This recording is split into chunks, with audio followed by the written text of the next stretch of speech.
माँ बनने से पहले ही माँ की कुर्बानी। गांव के एक छोटे से कच्चे घर में रहने वाली सीमा 7 महीने की गर्भवती थी। उसका चेहरा पीला, आंखों के नीचे गहरे काले घेरे और शरीर कमजोर, लेकिन उसकी कोख में पल रही थी एक नई जिंदगी। सीमा की शादी को सिर्फ 2 साल हुए थे। उसका पति रमेश शहर में दिहाड़ी मजदूरी करता था। कभी काम मिलता, कभी नहीं। गरीबी उनके घर की अस्थायी मेहमान थी। सीमा हर सुबह उठकर अपने पेट पर हाथ फेरती और धीमे से कहती, बेटा या बेटी, जो भी हो बस तू स्वस्थ रहना, माँ सब सह लेगी। सीमा की सास को उससे कभी लगाव नहीं हुआ। गर्भवती होने के बाद तो ताने और बढ़ गए।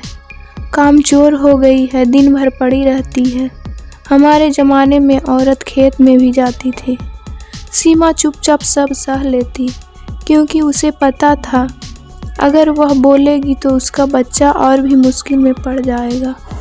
एक दिन सीमा को तेज दर्द उठा।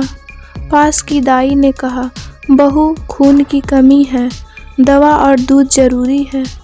रमेश ने जब जेब टटोला तो सिर्फ 20 रुपये थे। उस रात सीमा ने खाना नहीं खाया। रमेश ने पूछा, कुछ तो खा लो। सीमा मुस्कुरा दी, बच्चा सो रहा है, भूख नहीं है। लेकिन सच ये था कि वह चाहती थी जो थोड़ा खाना है वो उसके पति को मिले। सीमा रोज अपने होने वाले बच्चों के सपने देखती।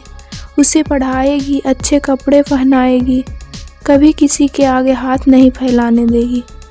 वह अपने फटे दुपट्टे में बच्चे के लिए छोटे छोटे कपड़े सिलती।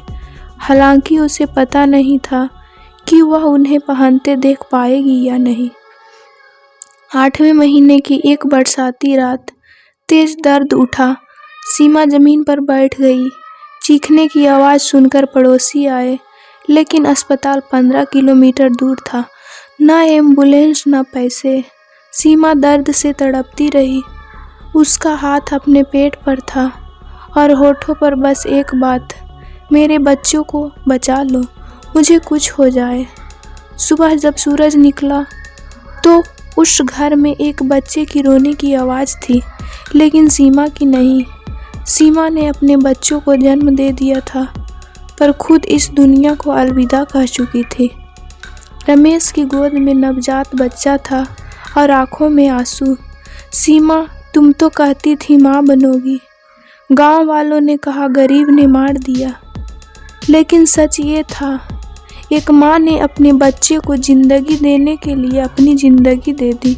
मिट्टी का छोटा घर, शाम का समय, हल्की उदासी, गर्भवती महिला। सीमा घर के बाहर बैठी। सुबह गांव में सब खबर फैल गई, सीमा नहीं रही। रमेश एक तरफ बच्चे को गोद में लिए बैठा था और दूसरी तरफ सीमा की निश्चल देह।